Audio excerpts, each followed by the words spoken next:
In the bustling city of Mio Town, there lived a black cat named Lucky. Despite his name, Lucky seemed to have a knack for finding trouble wherever he went.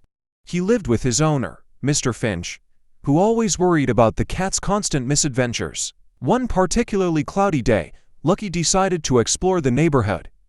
As he wandered down the street, he spotted a shiny object glinting in a gutter. Curious, he reached out to bat at it, but slipped and tumbled headfirst into the murky water. Sopping wet, Lucky climbed out and shook himself off, only to be startled by a loud honk from a nearby car. He darted away, narrowly avoiding the vehicle, and ran straight into a construction site. Before he could react, a gust of wind knocked over a stack of wooden planks, trapping him beneath. Lucky yelled for help, and soon a construction worker heard his cries. The worker carefully lifted the planks, freeing the frightened cat. Poor little guy, you've got to be more careful, the worker said, giving Lucky a gentle pat before setting him back on the ground. Determined to get home, Lucky trotted down the street, only to find his path blocked by a group of rowdy dogs. They barked and chased him, forcing Lucky to leap onto a fence and scramble over to the other side.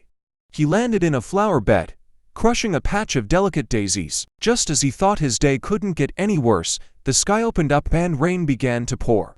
Lucky, drenched and exhausted, finally made his way back home. Mr. Finch opened the door, eyes wide with concern. "Lucky, what happened to you?" he exclaimed, scooping the wet cat into his arms. Mr. Finch dried Lucky off with a soft towel and gave him a warm meal.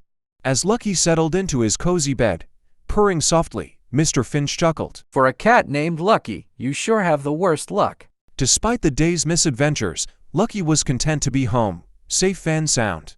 He knew that no matter how many unlucky escapades he had, he would always have Mr. Finch to look after him.